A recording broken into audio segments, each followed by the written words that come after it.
Hi, everybody. Well, once again, we're on Thursday, first Thursday of the month, and we have a few questions coming in from various people. So let's give it a try and see if we can cover some of these. This is one from Nashville, Lee and Carol Martin. He says these are basic questions regarding mindfulness meditation. Does it derive from Theravada or Mahayana Buddhism? Is it different from ISIL type of meditation practice? If so, how? Do you have anything further to say about it? Actually, I probably have a fair amount to say about this particular question.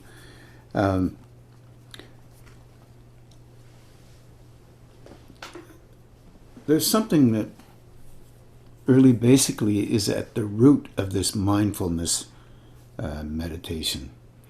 And I think it's important to try and understand the dilemma that relates directly to conscious awareness.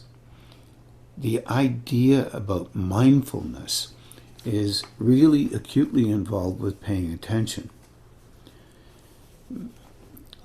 A process of meditation itself is really focused on letting the whole system relax, physically, emotionally, and to engage with your particular level of intensity less.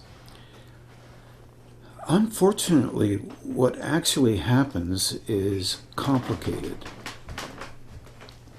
When we're involved with meditation, what you end up looking at is a relationship with how you can let go. So, in other words, you can meditate, and once there is a deepening internally through the auspices of meditation, you begin to go into an alpha state that you're not used to being in, and you slowly move to losing awareness, losing conscious awareness.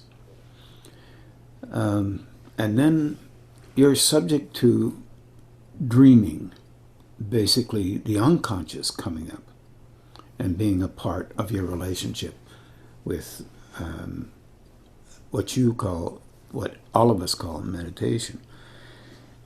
There's an interesting dilemma in all of this, because you can look at the reverse of that. When you're meditating, you become mindful, and your focus is on remaining awake and aware of what's going on inside. This is also a dilemma, because you increase your intensity emotionally to attend stronger. Now, if you do this, you can't soften down the intensity inside right away. It takes a lot of practice.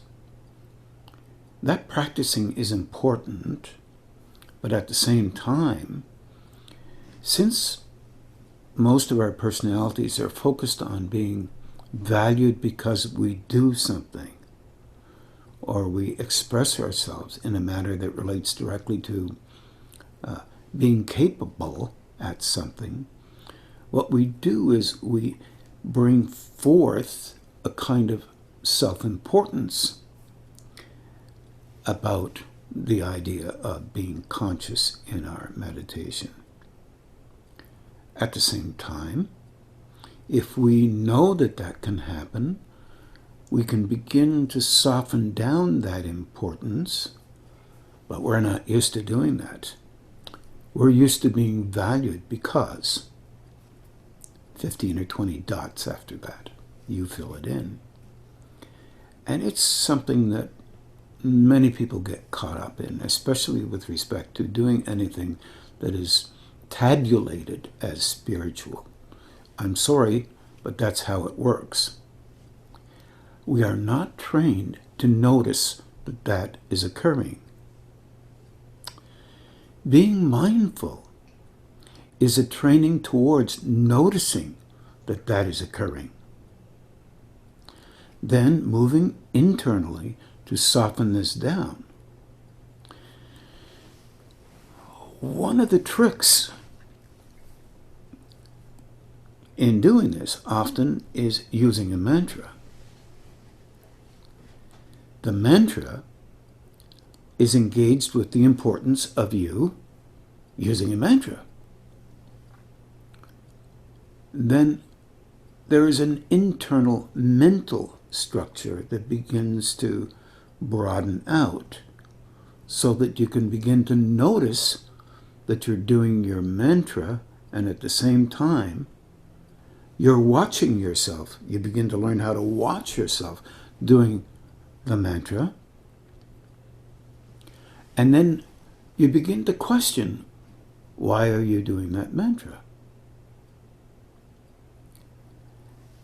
And you may come up with an idea that the mantra itself has been used for a long period of time, or is a remnant or a piece of verbiage, whatever language you're using, that has been used at a higher state.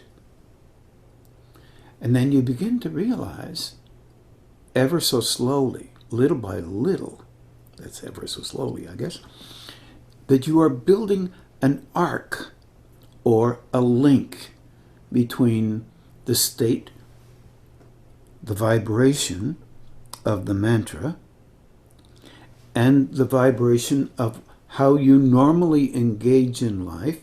In your state of meditation is an offshoot of that, of course, because you are engaging as a person attempting to meditate. The personage that you are using is the form that you normally engage with in life. It is often called a kind of pseudo-form, pseudo-spiritual form, because you sense that you're more spiritualized and you have begun an engagement with being able to meditate from your perspective. And you really, as yet, do not know that in your engagement with meditation, you're attempting to bring your body, your emotional mind, intellect, into a link with a higher state of mind, so that the emotional mind and the form body, physical, is softened down so that you can begin to perceive from a different level of mind all that you are inside. Not to judge you, not to give yourself any kind of a difficult time, not to elevate you, just to see and understand that in a human form, you are this that is in the way that your engagement with life and the style of engagement that you use, whatever that may be, many different styles, is just there so that you can notice that when you're in that style, you maintain that style for the purpose of being stylistically involved in a manner that relates to comforting how you function in this life. Your personality's engagement, energetically, of course, constructed that way, energetically, but nonetheless validated by you in a manner that enables you to be relatively, reasonably comforted by you. There is no negativity in this. Everyone has these kinds of things that they are involved with. Our form or vehicle that we use for the purposes of engaging with life. No disrespect is involved with this.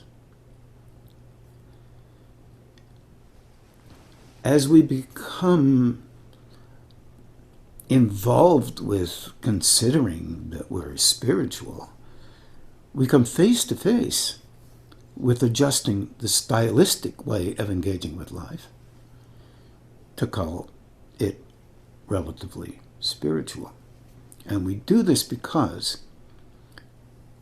fortunately for us or unfortunately for us, either one, we do not know what that engagement with the higher state really looks like. So we utilize and entrust our relationship with our five senses, with our personality, and its engagement with what it studied, learned, being involved with, trained with, whatever those concepts are. And we utilize that training to cultivate a broadening in the style that we use prior to the moment when we begin to engage with a spiritual stylistic form. All of this sounds like I'm saying that that's not good, not bad, or bad. In fact, I'm not saying any one of those things. I'm just saying this is what we do. At that point, we are not willing and able to attend to those things that we do. We are still basically only able to attend to those things that we actually consider spiritualizing. And that in itself is of great value in the cycle that we're in as we move towards a deeper level of a higher state. It is often misunderstood, but it is still a process of training towards getting to a stage where you can trust a higher state through perception consciously, and thus move towards allowing that intellectual state to become unconscious, not annihilated. False premise. Our emotional reflexive state proves that we are still functional in the world of an engagement with life and how life is here on this planet. We still need relative protection for this, and we need a functional intellect. Because it's quiet doesn't mean it's not functional. When it's quiet, we are in a state of mindfulness. Higher mind is functionally filled with the knowledge that we have an intellectual engagement. Our biases are different, and they continue to shift and change over time. In the broadening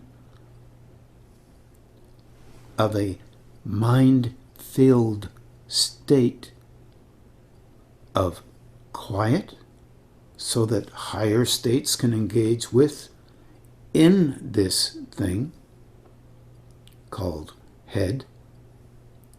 And at the same time, we must not necessarily accept everything that's in the head.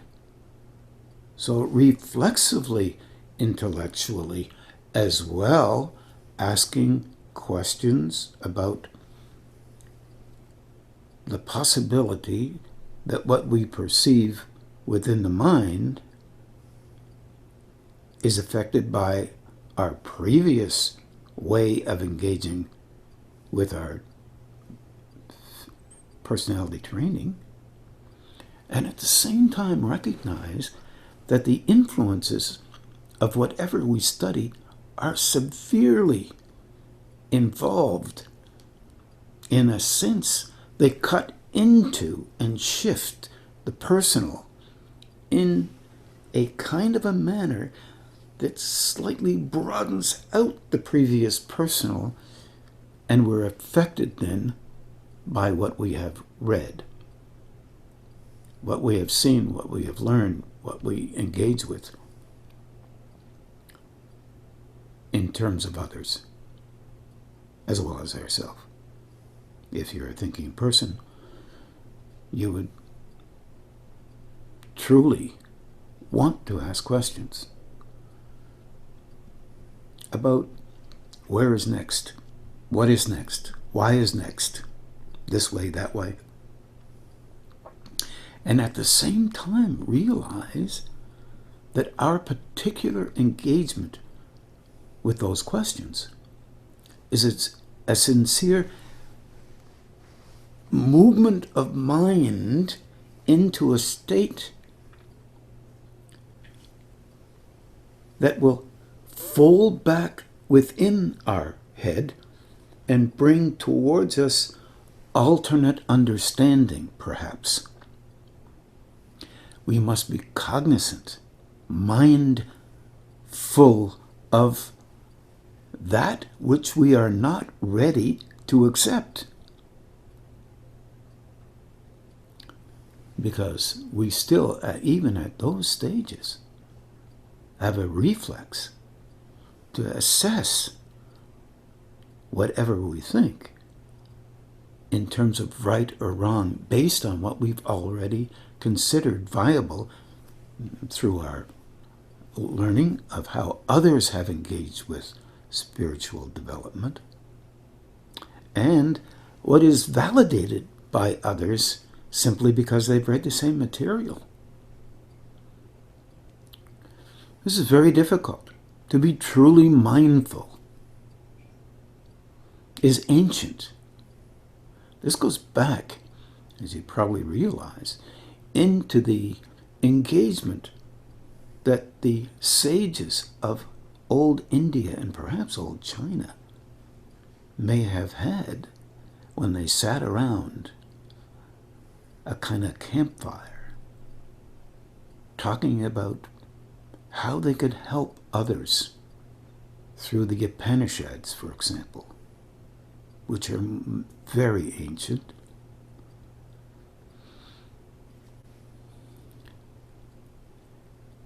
And they, through that methodology, perhaps as sages, were in contact with a mind that was attentive to recognizing that they didn't have the answers, that they had to reach into a higher state and be mindful of anything that that higher state would give so that they could express it, whether they understood it, believed it, or not, and then use their intellectual prowess and bias to make some sense relative to where they were. Now, at a higher state, these sages would be filled with the same stuff that we are as individuals all over the world. They would have their beliefs. They would have their understandings and misunderstandings. The difference may be that they knew they had misunderstandings. They knew they had biases. They understood that whatever they knew through others was not through them.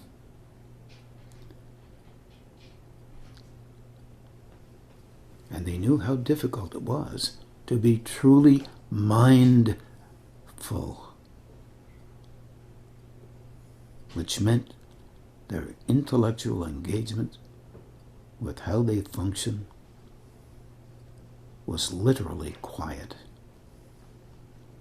They saw themselves as a being of mind, often called emotion, but body even was only mind.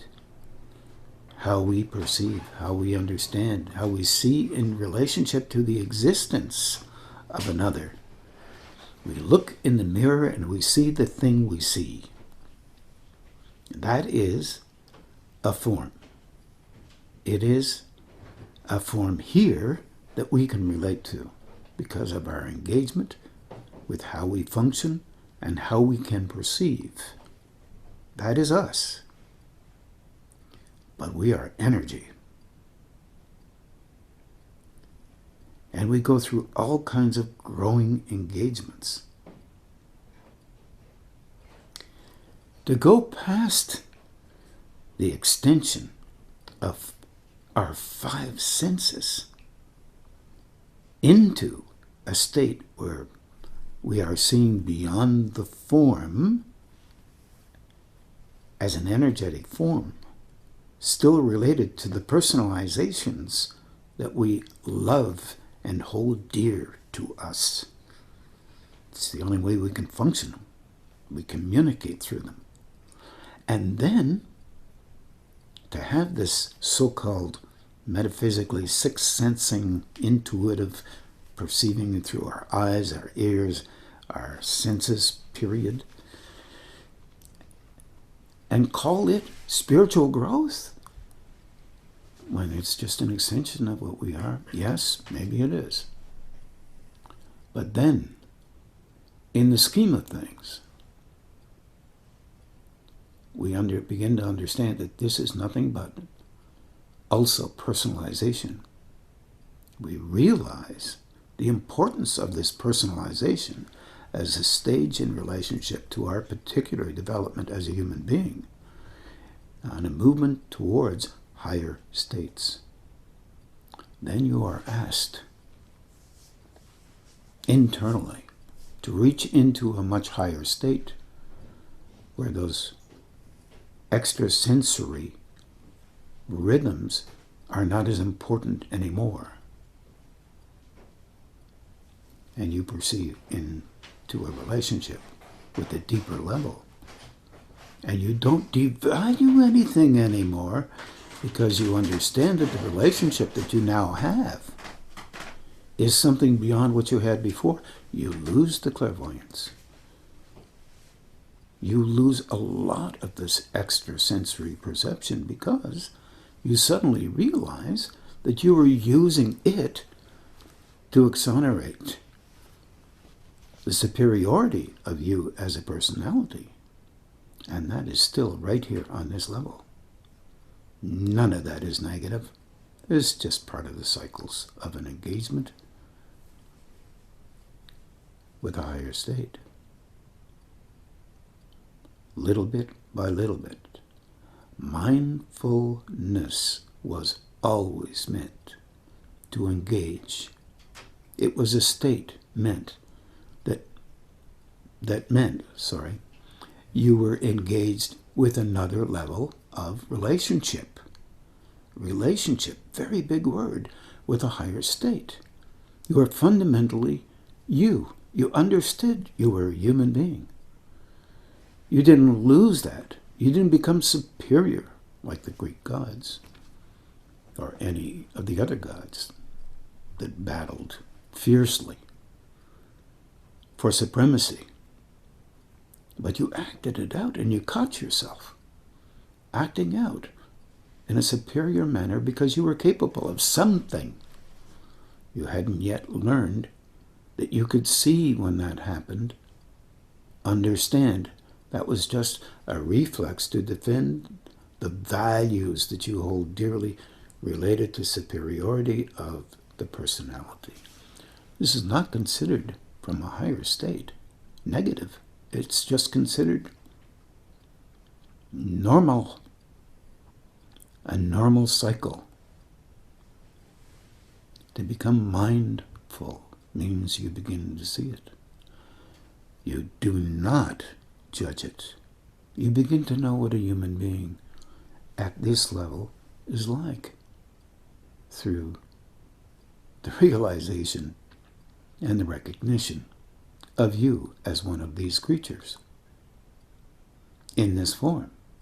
And this form is cultivated and developed to survive this form system.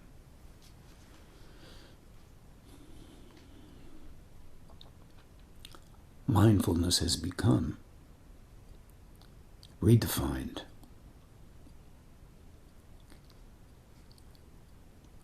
It's perhaps time to redefine the redefinement and recognize that a higher state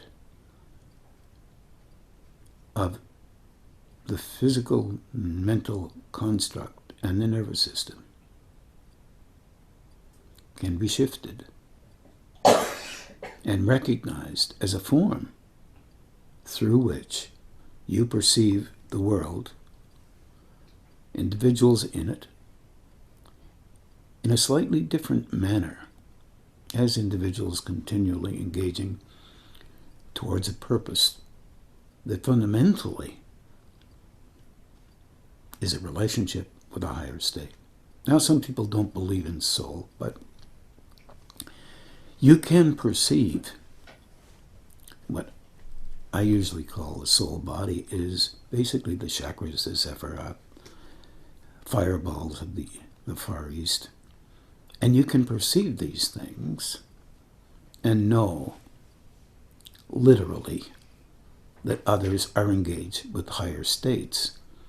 Their personality's expression is of much less value. And the reason for that is that energy is meant to pass through the framework of a personality for the purpose of helping others at this level of engagement, the mindful level of engagement, whether you call it soul or a framework. It's just another level of engagement with another state.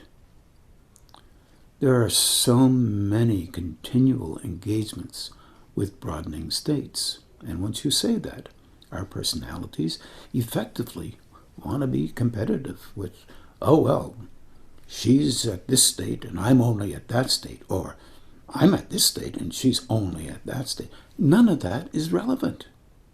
Absolutely not.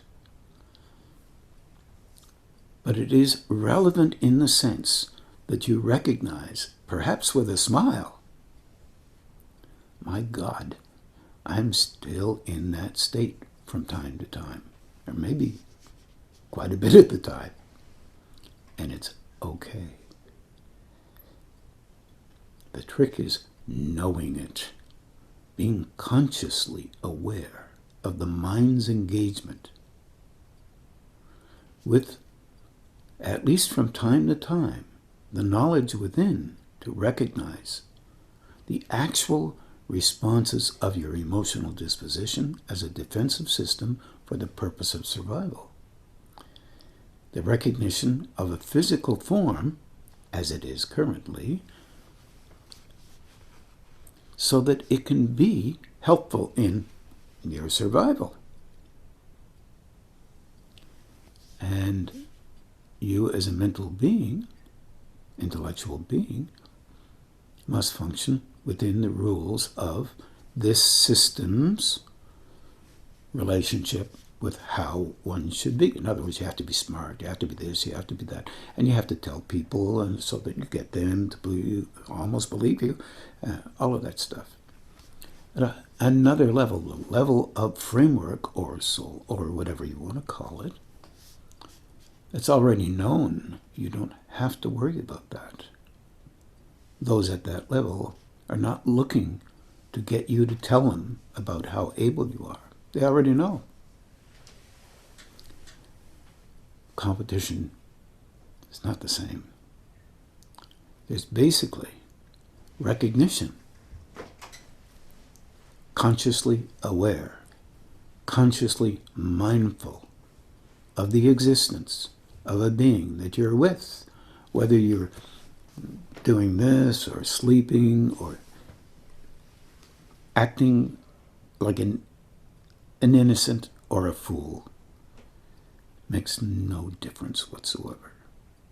To them, to those higher beings, you are considered within you to be aware of the higher state. And that is a state of mindfulness. Mind is not our intellect. Intellect is a training ground for the recognition of an understanding as it relates to you and your particular movement beyond the need to self-protect for the purpose of having a sense of value that lies within you, not somebody else. You use that with other people so that you can feel shored up with a sense of importance or value, because the vulnerability that lie within all of us human beings is so strong. In other words, I remember a fellow that I knew many years ago said, well, if nobody tells anybody how able I am, then I have to, because they'll never know. And I said, just do what you do. You're so able. Nobody can stop seeing that you're able. At a higher state,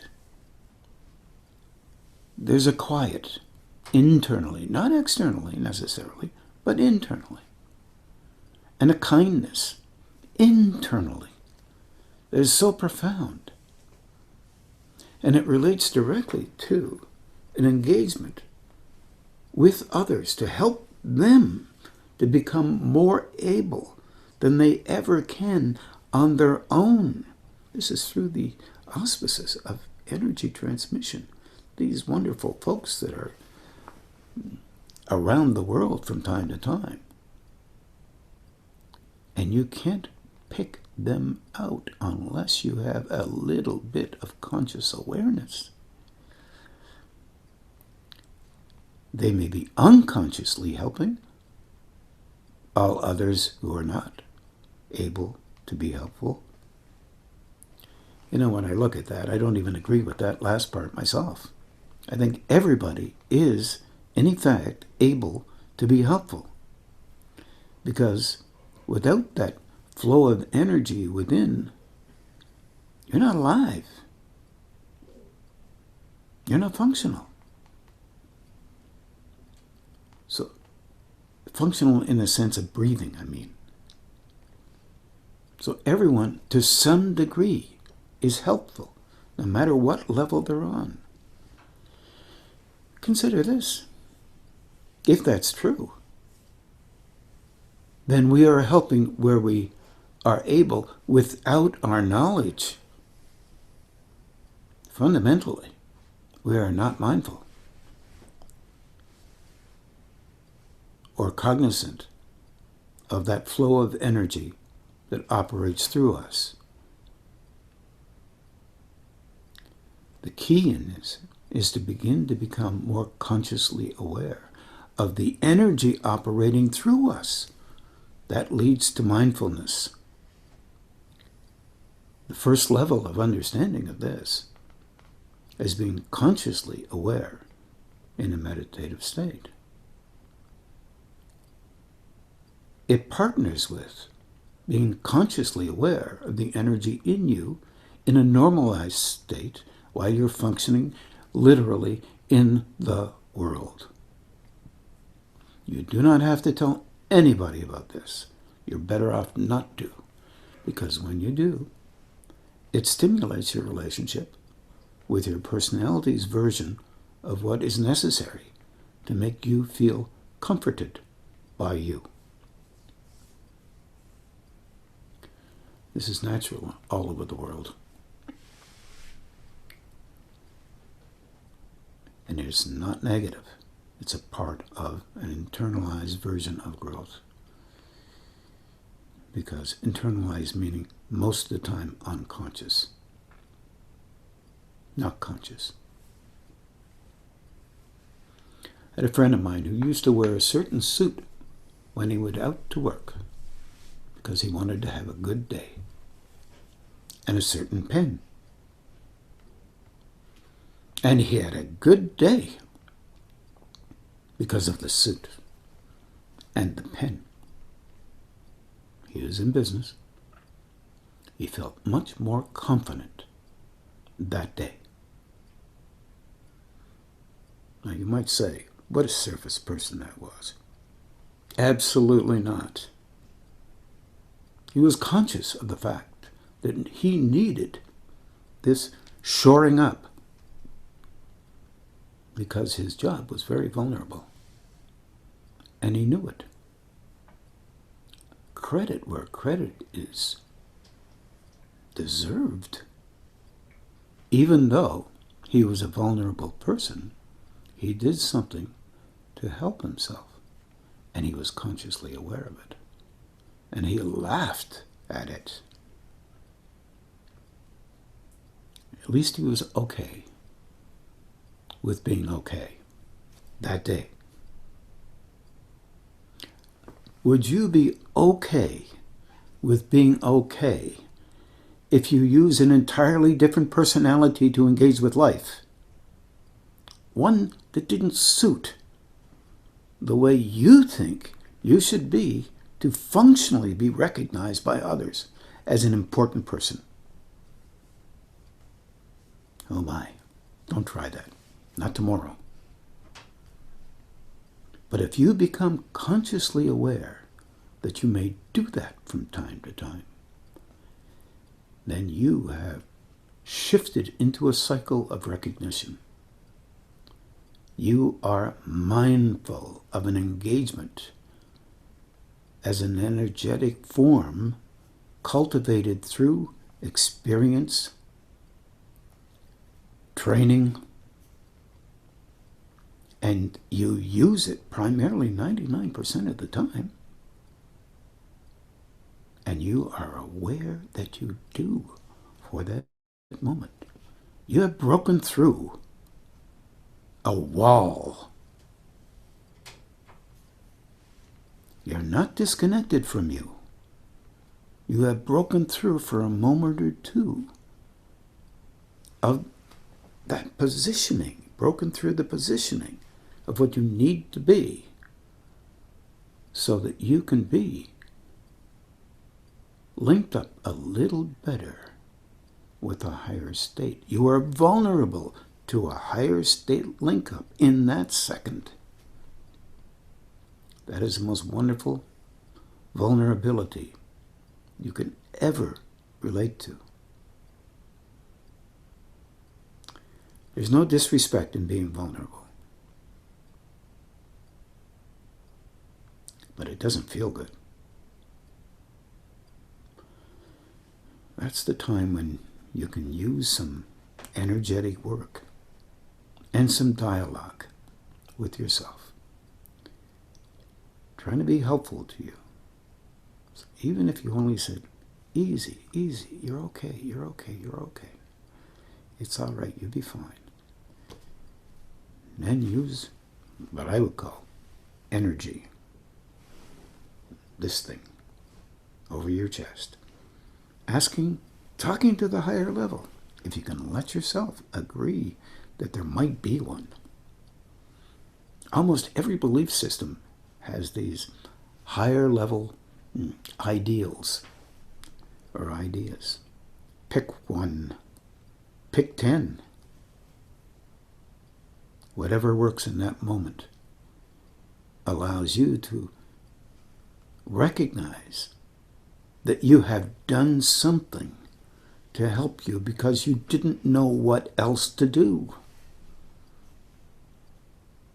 That's vulnerability. No negativity attached to that. You have not used a defensive system. Got angry, got frustrated, blamed everybody else in the whole world. Well, maybe only a few. just because you felt not so comfortable. And by doing that, by noticing that, you have become consciously aware of something in the dreaming that you engage with all through life. The numbness, the consistent engagement with reflexes that are there for you to follow, and you practice using them, and so you travel down this road of intensity to a place that you have learned when you're at 3 to 53, and you bring it back and you express it, and that gives you a sense of value. You have not done that, or you have seen yourself do it, and you attempt to pull back ever so slightly with it. It takes a lot of practice, but it opens your engagement with recognition, understanding, and allows you to move into a willingness to go beyond where you were before. It doesn't change overnight, and it's not meant to. You still have to maintain a functioning system. Fear is so strong that if you address it sternly, it will fly away. Good luck with that. It doesn't fly anywhere.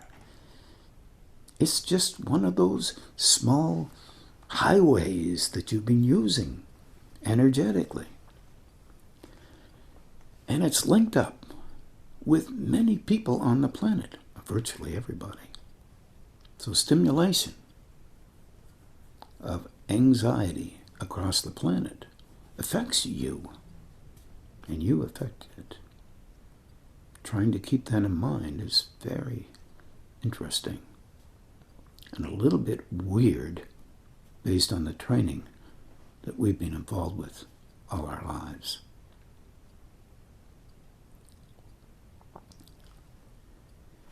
I hope that helps a little bit, Lee, when you're engaging with this particular concept.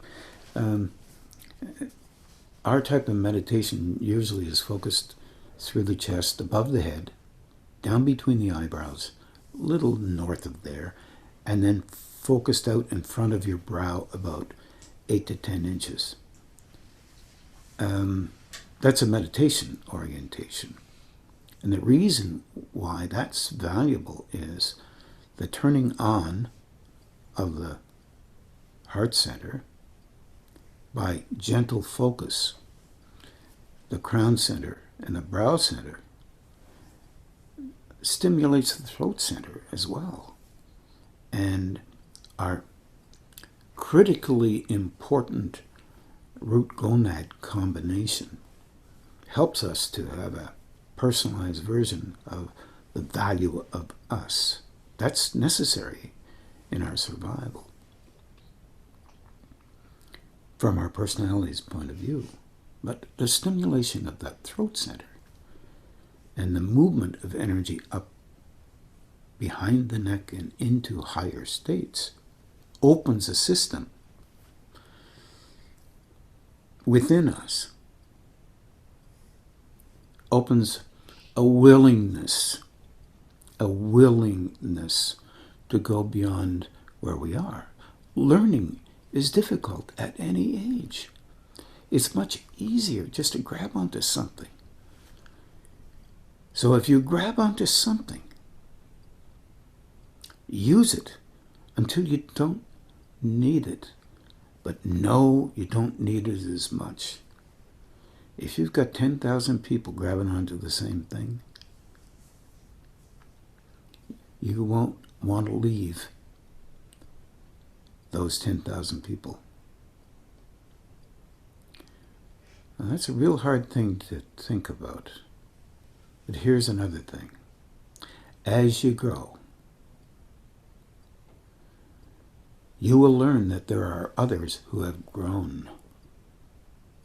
You'll perceive them. You'll meet them even from time to time. Yes, physically, sometimes mentally, sometimes even emotionally. And if you understand your relationship with the internalized structure of that framework, soul frame, whatever you want to call it, you will notice an engagement with these systems through oscillation, through broadening, through an actual occurrence of another individual being exactly in you the way they are in them at that level, and you will know, and they will know as well, that you are just engaging with each other at a higher state, and you'll know that that's more important than anything else, because you are then doing the work of a higher state, not only the work of you and how you see the world and how it should be according to how you address and define everything in and around you. This is very interesting. The last statement is a little hard to handle because of our inability to perceive. If we need something on this planet, we need the ability to engage with and perceive better that framework that lies within us all, that soul structure. Sorry, I'm not the only one who calls that a soul structure. There are many others that call that the same thing too. But it's a language that we can use. Whether people agree with it is really not significant. Why? Because it's a form. It's there. It's real. If you don't perceive it, then it's maybe not real to your personality. And you may assess differently. But it doesn't mean it's not real. It's there anyway. And those energies operate through that system, which, by the way, is internally a part of your system. You are that. You are that. And you're using your personality as a form. Here, a vehicle. This is your car, your spaceship. If you're talking to some who would relate better to that, and you're driving it. And at certain times, you're various ages. And you're engaging with those seriously in those moments. In those moments of linking up with a higher state, you are a learner. And you have the will to perceive and allow yourself to take it in and not let you interfere with it. It is a kindness that you give to yourself and a respect that you give to yourself, amongst many other things that you may agree with and not agree with in relationship to how you function in life. Those things that you do respect must not be engaged with those other things. Yet they are. You are learning, as I am, as others are. Even those who really believe they're really able. They may have forgotten that they are learning to be and do and have a relationship with a higher state for a purpose that is beyond their personality's current understanding.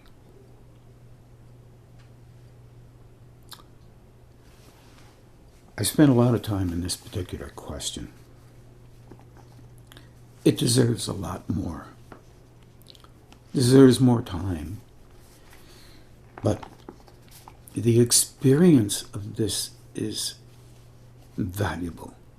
And little by little, perceiving the soul becomes more important than any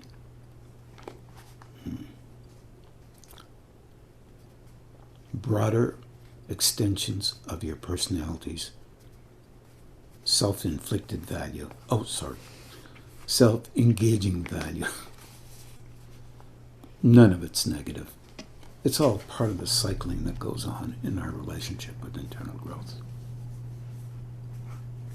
So I wish you all well with this.